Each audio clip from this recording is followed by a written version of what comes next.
आज बाबा की 20-3 का महावाक्य है। आज बाबा रत्नागर भी है तो सौदागर भी है। बाबा गति सदगति दाता भी है और बाबा ने अपनी पहचान खुद दी है। बाबा सत्यता की यानी सच ट्रूथ भी है। सतयुग की स्थापना सत्यता के आधार से करा रहा है। तो बाबा ने कहा संगम युग पर हम सच्चे बाप के बच्चे भी है। तो बाबा ने कहा बच्चों को बाप के साथ सदा सच्चाई सफाई से रहना है। कोई भी बात हो बाबा को सच्ची दिल से बता देना है। बाबा से कुछ भी छिपाना नहीं है। बाप जो है जैसे हैं वो भी बाबा ने अपनी पहचान दी है और हम जो है जैसे हैं वो भी बाबा ने अपनी पहचान दी है। तो बाबा ने कहा कभी भी बाप से कोई भी बात छुपाना नहीं तो कोई भी कमजोरी है और बड़ा रूप धारण कर सकता है। तो बाबा ने कहा सच्चे बाप से सच्ची बन कर के रहो। सच जो भगवान प्राप्ति करा सकता है कोई मनुष्य आत्मा करा नहीं सकते। क्यों? जो बाबा हमें प्राप्ति करा रहा है कोई मनुष्य आत्मा नहीं करा सकते। क्यों? क्योंकि बाबा के पास जो खजाना है वो मनुष्य के पास नहीं है। तो बाबा जो साधु सन्यासियों ने आधा कल्प से किया वो बाबा ऐसे काम नहीं कराता है। बाबा तो आता है गति और सदगति देने के लिए। तो बाबा संगम युग पर एक छोटा सा संगम युग है उसमें आकर हमें मुक्ति और जीवन मुक्ति देता है। सतयुग की बादशाही देता है। तो ये कोई भी मनुष्य आत्मा कर नहीं सकता। सारे मीठे बच्चे सच्चे बाप के साथ सच्चा होकर रहो तो कदम कदम पर पद्मों की कमाई जमा होती जाएगी।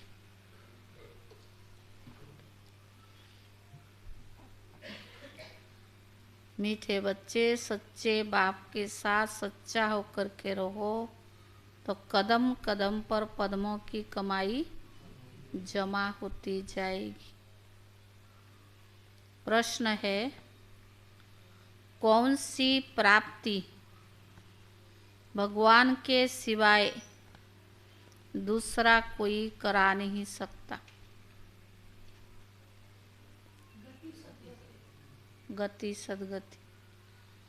कौन सी प्राप्ति भगवान के सिवाय दूसरा कोई करा नहीं सकता? सुख शांति।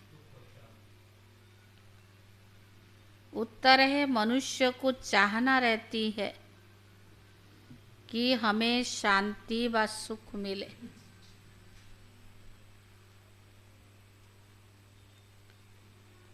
शांति मिलती है मुक्ति धाम में।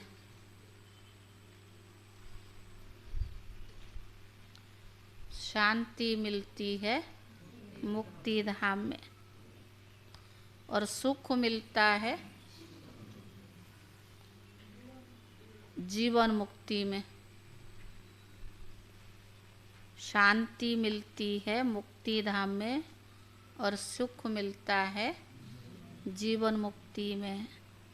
तो मुक्ति और जीवन मुक्ति इन दोनों चीज़ों की प्राप्ति भगवान के सिवाय दूसरा कोई करा न सके। मुक्ति और जीवन मुक्ति इन दोनों चीज़ों की प्राप्ति भगवान के सिवाय दूसरा कोई करा न सके। तुम बच्चों को अब ऐसी भटकती हुई आत्माओं पर तरस आना चाहिए। तुम बच्चों को अब ऐसी भटकती हुई आत्माओं पर तरस आना चाहिए। बेचारे रास्ता ढूंढ रही हैं, भटक रही हैं, उन्हें रास्ता दिखाना है। बेचारे रास्ता ढूंढ रही हैं, भटक रही हैं, उन्हें रास्ता दिखाना है। गीत है इंसाफ की डगर पर। ओम शांति। यह गीत भी बच्चों के लिए है, क्योंकि सच्चाई पर, सच्चे बाबा के डायरेक्शन पर बच्चे ही चलते हैं। फिर कई तो अच्छी रीति चलते हैं, कोई नहीं भी चलते हैं। जो चलेंगे वही ऊंच पद पाएंगे, नहीं चलेंगे तो ऊंच पद पा नहीं सकेंगे। बाप साजन के साथ सच्चा रहना है, क्योंकि उनकी सच्ची मत मिलती है। दूसरे सब झूठी मत देते हैं। मनुष्य को सब झूठी ही मत देते हैं। गाया हुआ है झूठी माया झूठी काया। यहाँ तो झूठी झूठे हैं। सच खंड में झूठ होता नहीं। जिस सच खंड के लिए तुम पुरुषार्थ कर रही हो, तो तुम बच्चों को बाप से बहुत बहुत सच्चा बनना है। फिर भी बेहद के बाप है, सच्चा होकर रहने से कितना कदम कदम पर पद्मों की पद्मपति बनते होते रहते। झूठे तो पद्मपति नहीं बनेंगे ना। तो बाबा के साथ झूठ बोलना बड़ा खराब है। सदैव सच्चा होकर रहना चाहिए, नहीं तो सच खंड में इतना पद पा नहीं सकेंगे। अच्छा, यह तो हुई बच्चों के प्रति सावधानी। अब बच्चों को किसी को समझाने की कभी भी सीखना है कि बेसमझ को कैसे समझाएं। बेसमझ क्यों कहा जाता है? हाँ? क्योंकि मनुष्यों को समझ नहीं है। कहते हैं कि मनुष्य सृष्टि रचने वाला परमात्मा है, तो वह हुआ रचता। परंतु रचना को फिर यह पता नहीं कि हमारा रचता कौन है। भक्ति आदि करते हैं शांति अथवा सुख के लिए। हम तुम भी ऐसे करते थे जबकि बाप नहीं मिला था। कृष्ण का भजन करते थे, उनको याद करते थे, उनको मनाने की साधना करते थे, परंतु उनसे क्या मांगते हैं कुछ पता ही नहीं रहता है। हमारा रचने वाला कौन है कुछ भी नहीं जानते थे। तुम बच्चे जानते हो, जब तक बाप नहीं मिला था तो हम अनेक प्रकार की साधना भक्ति आदि करते आए हैं। करते करते रिजल्ट क्या हुई? द्वापर से लेकर के अभी अंत तक क्या क्या? बाबा ने कहा कुछ भी नहीं। सृष्टि को तमो प्रधान तो बनना ही है। फिर इतनी जो साधना करते थे उनसे कुछ मिलता वा नहीं, ये भी विचार नहीं किया जाता है। अब समझते कुछ भी मिलता नहीं है। हमको चाहिए क्या, यह भी कोई की बुद्धि में नहीं है।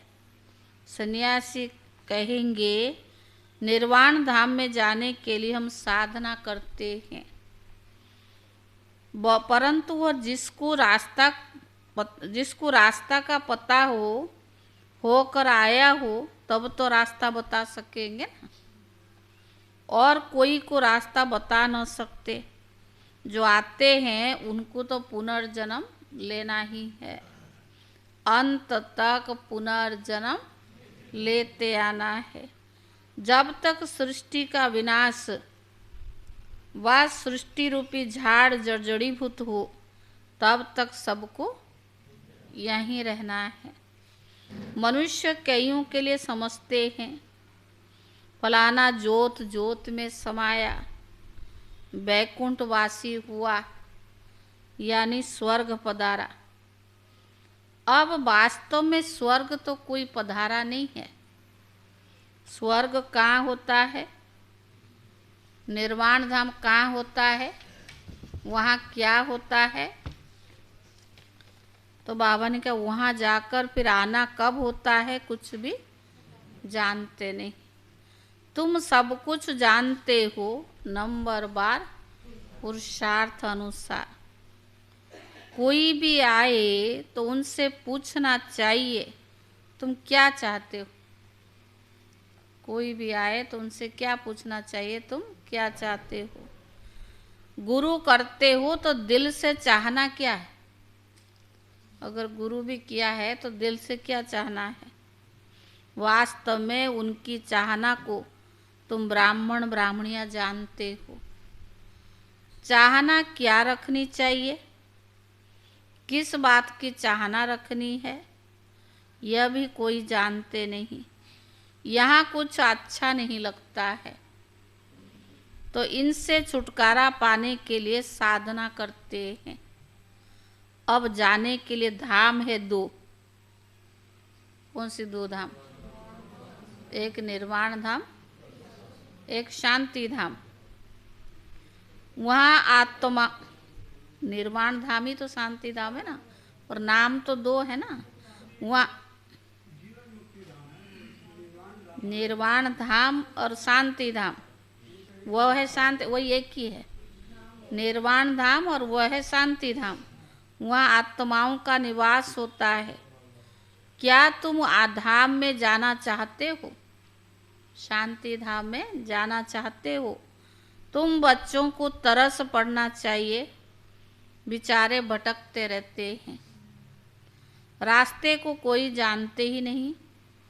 गाइड तो है ही एक, वह सभी को दुखों से छुड़ाकर सुख धाम में ले जाने वाला या जीवन मुक्ति बनाने वाला एक ही है। वह जब तक न आवे तब तक कोई भी मुक्ति, जीवन मुक्ति की प्राप्ति नहीं कर सकते। ये दोनों प्रॉपर्टी है ही बाप के पास। कौन सा? बाप के सिवाय कोई करा नहीं सकता। जब तक भगवान भक्तों के पास न आए वह चीज मिल ही नहीं सकती। स्वर्ग में सुख और शांति दोनों है। शांति क्यों कहा जाता है? क्योंकि वहाँ लड़ाई झगड़ा आदि होता नहीं। कहाँ? परम धाम में। अच्छा, जब तक भगवान भक्तों के पास न आए तो वह चीज मिल नहीं सकती। स्वर्ग में सुख और शांति दोनों है। शांति क्यों कहा जाता है? क्योंकि वहाँ लड़ाई झगड़ा नहीं होती सतयुग में। बाकी असली शांति धाम तो है ही निर्वाण धाम, जहाँ सभी आत्माएं शांत रहती हैं। फिर आत्मा को जब अर्गंस मिलते हैं तब वो बोलती। जब कर्म क्षेत्र दुनिया में आवे, शरीर धारण करे, तब बोलती है। तो वहाँ सुख शांति दोनों है। सुख होता है संपत्ति से, वहाँ यानी सतयुग में तो संपत्ति बहुत है, यहाँ संपत्ति नहीं है। तो मनुष्य बेचारे रोटी टुकड़े भी मुश्किल खा सकते हैं। संपत्ति है तो एरोप्लेन, बड़े बड़े महल आदि सब वैभव है।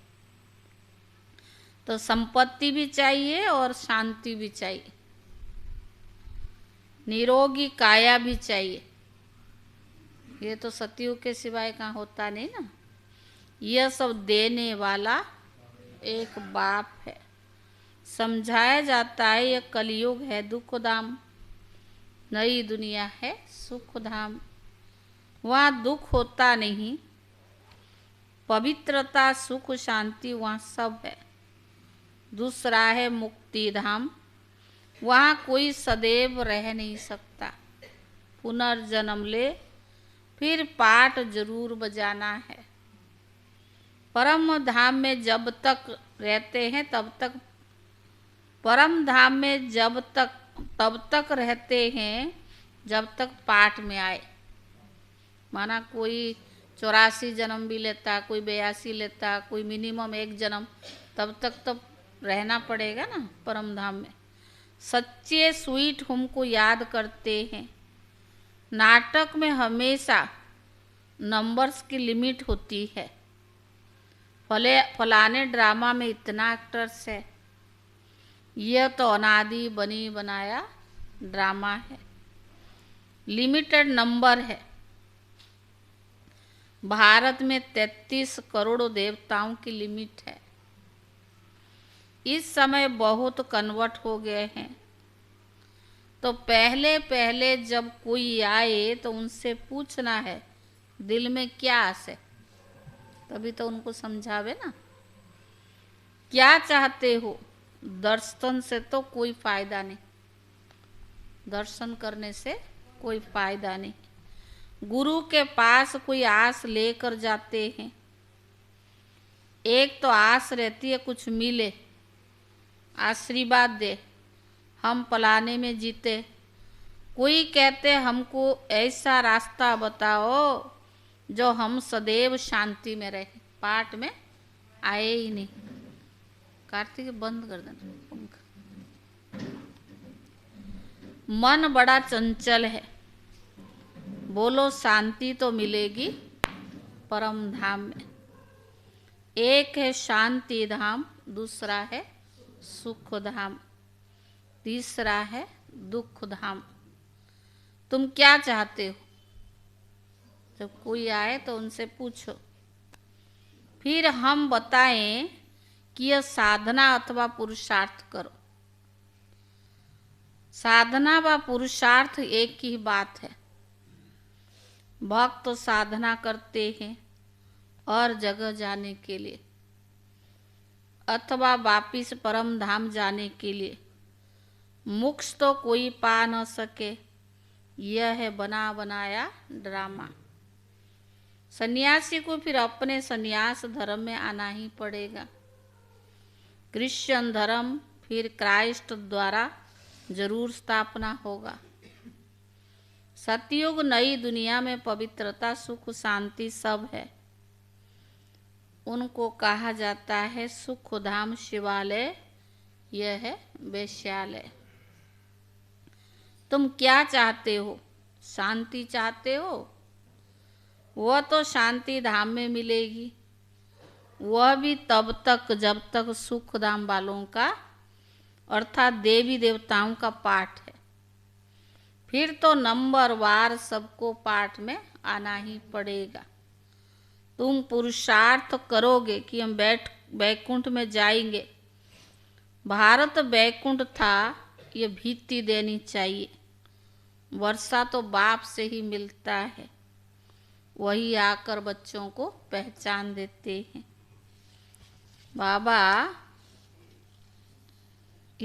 बाबा नहीं तो बच्चों को पहचान कैसी होगी? अगर बाबा ही न आए तो कौन बाप पहचान दे?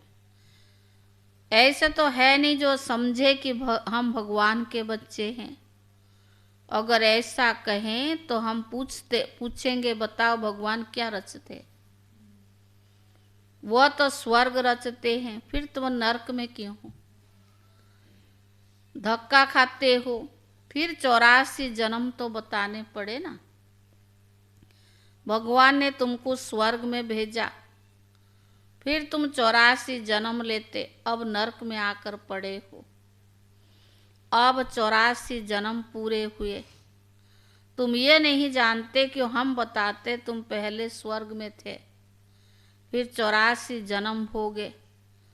अब फिर बाप और स्वर्ग को याद करो। कमल फूल समान पवित्र रहना होगा। सन्यासियों को भी समझाना है, तुम्हारा है हठ योग, यह है राजयोग। ग्रस्त व्यवहार में रहते कमल फूल समान रहना है। यह प्रवृत्ति मार्ग है, तुम्हारा पंथी अलग है निवृत्ति मार्ग का। यह है प्रवृत्ति मार्ग जीवन मुक्ति पाने का। हमको भी बाबा ने बताया, अब तुम बाप को याद करो तो अंतमति स्वगति हो जाएगी। विक्रमों का बोझ विनाश तब होगा जब बाप को याद करेंगे। ये 2 स्थान हैं जहाँ सुख और शांति मिल सकता। तुमको क्या चाहिए? क्या तुम स्वर्ग में जाना चाहते हो? गाया जाता है तुम माता पिता, तुमको अगर तुमको सुख घनेरे चाहिए तो ग्रस्त व्यवहार में रहकर राजयोग सीखे। पावन रहना है, फिर दोनों में सो जो रहे बंधायमान नहीं है। स्वर्ग का मालिक बनने वाला नहीं होगा। बावन का लटकना थोड़ी है। बाप और वर्षे को याद करना है और पवित्र रहना है। एक सन्यासी ने लिखा है, मैं साधु हूँ परंतु रास्ते का पूरा पता नहीं पड़ता है। सुना है आपके द्वारा रास्ता मिलता है। अब मैं क्या करूं? साकार बाबा के समय हम आपका बन जाएंगे तो फॉलोअर्स सहित आ जाएंगे, परंतु ऐसे कोई बन ही नहीं सकते। वह समझते फॉलोअर्स को हम जो कहेंगे वो मानेंगे, परंतु ऐसे वो करेंगे नहीं। बीके का नाम सुनकर कहेंगे इनको जादू लगा है। हाँ, कोई निकल भी आए, बाकी हम सन्यासियों की कोई बाबा ने कहा, बाकी हम कोई सन्यासियों को आश्रम को आहत करने वाले नहीं है। समझो कोई समझ लेते हैं ये मार्ग अच्छा है तो क्या हम उनका आश्रम संभालेंगे क्या? हाँ, बच्चियां जाकर भाषण करेगी, अगर पसंद आएगा तो रहेंगी, बाकी आश्रम को हम क्या करेंगे? लिखा है हम आकर कुछ शिक्षा पा सकते हैं, उनको लिखना पड़े तुम साधना करते हो कहाँ जाने के लिए, किस एम ऑब्जेक्ट से, किससे मिलना चाहते हो। हाँ, जाना चाहते हो तुम हो हठयोगी सन्यासी और हमारा यह है राजयोग। यह सिखलाने वाला तो स्वयं परम पिता परमात्मा है। यह कलयुग है दुख धाम, सतयुग है सुख धाम। कलयुग में देखो अनेक धर्म है, कितने लड़ाई झगड़े हैं। सतयुग में तो है ही एक धर्म, वह है सतो प्रधान दुनिया। यथा राजा रानी प्रजा सब सतो प्रधान है। यहाँ है राजा, यथा राजा रानी तथा प्रजा तम प्रधान है। यह कांटों का जंगल है, वह फूलों का बगीचा है। तो मार्ग तो है ही 2, हठयोग और राजयोग। ये राजयोग है स्वर्ग के लिए। राजाओं का राजा स्वर्ग में बनेंगे। स्वर्ग स्थापन करने वाला है परम पिता परमात्मा, वही राजयोग सिखलाते हैं। सन्यासी कहे हम सन्यास में ही रहें तो ज्ञान उठा नहीं सकते, उनका धर्म ही अलग है ना। ग्रस्त व्यवहार में रहना पड़े, ये एक ला है। जिसको छोड़ भागे हो उनका फिर कल्याण तो करना है ना। पहले तुम अच्छी रीति समझो, फिर चैरिटी वैगन सेट होम। तुमने स्त्री को छोड़ा, अगर बाल ब्रह्मचारी होगा तो माता पिता को भी छोड़ा होगा, उनको भी समझाना है। पहले कायदा कानून को तो समझें। अगर गृहस्थी है तो गृहस्थी बनाया उसको छोड़ के क्यों भागा? अगर बच्चा है तो माँ बाप को छोड़ के क्यों गया? तो बाबा ने कहा पहले उनको कानून समझाओ। पुरानी दुनिया को नया बनाना यह तो बाप का ही काम है। बाप को परम धाम से आना पड़ता है। वह पतितों को पावन, नरक को स्वर्ग बनाने वाला है। स्वर्ग में रहते हैं ही कौन? देवी देवता। बाकी सब निर्वाण धाम में रहते हैं। सबको सुख शांति देने वाला एक ही बाप है। बाप आते ही एक धर्मों की स्थापना, बाकी सबकी विनाश करने, और सब परम धाम में जाकर निवास करेंगे। यह है कयामत का समय। सब हिसाब किताब पूरा कर वापिस घर जाएंगे। सभी आत्माओं को अपना अपना पाठ मिला हुआ है। कोई कितने जन्म, कोई कितने जन्म पाठ बजाते हैं। सबको तमो प्रधान तो बनना ही है। बाकी वापस कोई भी जा नहीं सकते। ना फिर मोक्ष भी होता है। बाकी कोई मुक्ति, जीवन मुक्ति। हम जीवन मुक्ति के लिए पुरुषार्थ करते हैं। इसमें मुक्ति भी आ जाती है।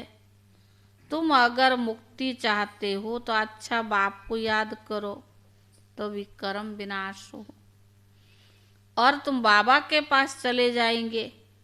यह एक ही रास्ता स्वयं बाप बतलाते हैं, और स्वदर्शन चक्कर भी फिराते रहेंगे। पढ़ाई पढ़ते रहेंगे तो स्वर्ग में आएंगे। तो सन्यासियों को फिर गृहस्थ व्यवहार में जाना पड़े, हिम्मत तो चाहिए ना। एक ज्ञानेश्वर गीता है जिसमें ये लिखा हुआ है, बोला एक बच्चा देकर सन्यासी करो तो कुल की वृद्धि होगी। फिर तो कोई बाल ब्रह्मचारी हो ना सके। बाल ब्रह्मचारी भीष्म पितामह का बहुत मान है, परंतु मनुष्य को एक दो पर विश्वास भी नहीं करते हैं। समझते हैं गृहस्थ में रहते और विकार में ना जाए कि हो ही नहीं सकता। तो बाबा ने कहा लेकिन उन्हों को भगवान सर्वशक्तिवान की मदद थोड़ी है। जो सन्यासी लोग हैं जो भी है, हमें तो किसकी मदद है? बाबा की। ना कोई में राजयोग सिखाए स्वर्ग की स्थापना करने की ताकत है। सबको दुख से छुटकारा दिलाकर सुख में ले जाना, ये सिवाय परमात्मा के और कोई भी करा नहीं सकता। दोनों दरवाजों की चाबी एक बाबा के पास। कौन से दो दरवाजे? मुक्ति, जीवन मुक्ति। तो बाबा ने कहा स्वर्ग का फाटक खुलता है तो मुक्ति का भी खुलता है। मुक्ति में जाने के लिए स्वर्ग में जा सकते हैं। दोनों गेट्स इकट्ठे खुलते हैं। मुक्ति में जाएंगे और जीवन मुक्ति में। तो बाबा ने कहा दोनों गेट इकट्ठे खुलते हैं। अच्छा मीठे मीठे सिखी ले दे बच्चों प्रति मात पिता बाप दादा का याद प्यार और गुड मॉर्निंग। रूहानी बाप की रूहानी बच्चों को नमस्ते, और रूहानी बच्चों की तरफ से रूहानी बाप दादा को याद प्यार और नमस्ते नमस्ते। धारणा के लिए मुख्य सार। पहला है मुक्ति के लिए बाप को याद कर विकर्म विनाश करने हैं। मुक्ति के लिए बाप को याद कर विकर्म विनाश करनी है। जीवन मुक्ति के लिए स्वदर्शन चक्रधारी बनना है। जीवन मुक्ति के लिए स्वदर्शन चक्रधारी बनना है, पढ़ाई पढ़नी है।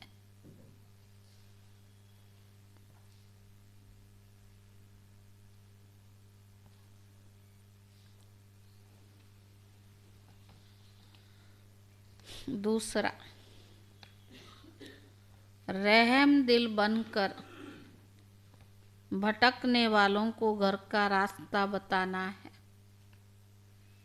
रहम दिल बनकर भटकने वालों को घर का रास्ता बताना है।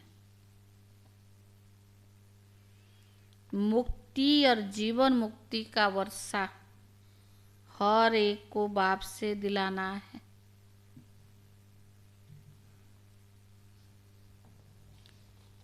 वरदान,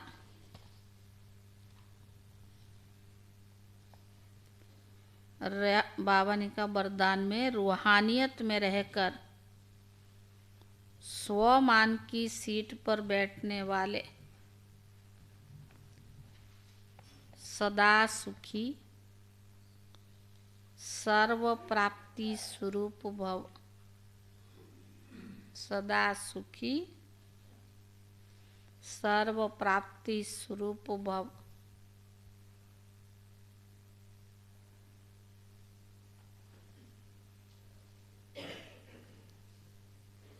हर एक बच्चे में किसी ना किसी गुण की विशेषता है। कल भी बाबा ने मुरली में कहा ना, सब विशेषता, कोई ना कोई विशेषता तो है। हर एक बच्चे में किसी ना किसी गुण की विशेषता है। सभी विशेष से गुणवान है, सभी विशेष से गुणवान है, महान है। मास्टर सर्वशक्तिवान है।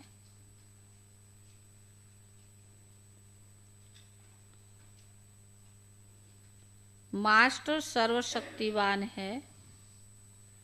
यह रूहानी नशा सदा स्मृति में रहे।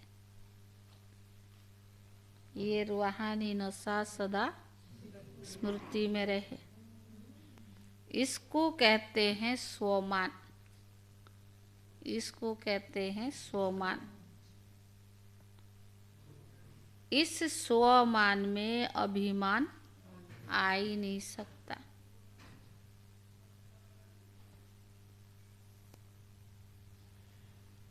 अभिमान की सीट कांटों की सीट है।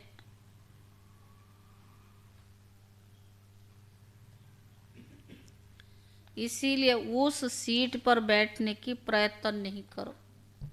कौन सी सीट? हाँ, अभिमान की सीट, यानी उस सीट पर, इसीलिए उस सीट पर बैठने की प्रयत्न नहीं करो।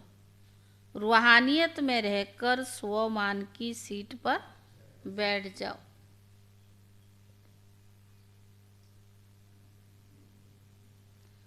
तो सदा सुखी, सदा श्रेष्ठ, सदा सर्व प्राप्ति स्वरूप का अनुभव करते रहेंगे।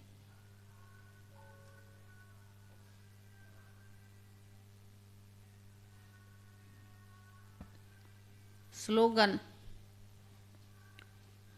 अपनी शुभ भावना से हर आत्मा को दुआ देने वाले और क्षमा करने वाले ही कल्याणकारी। अपनी शुभ भावना से हर आत्मा को दुआ देने वाले और क्षमा करने वाले ही कल्याणकारी। ओम शांति।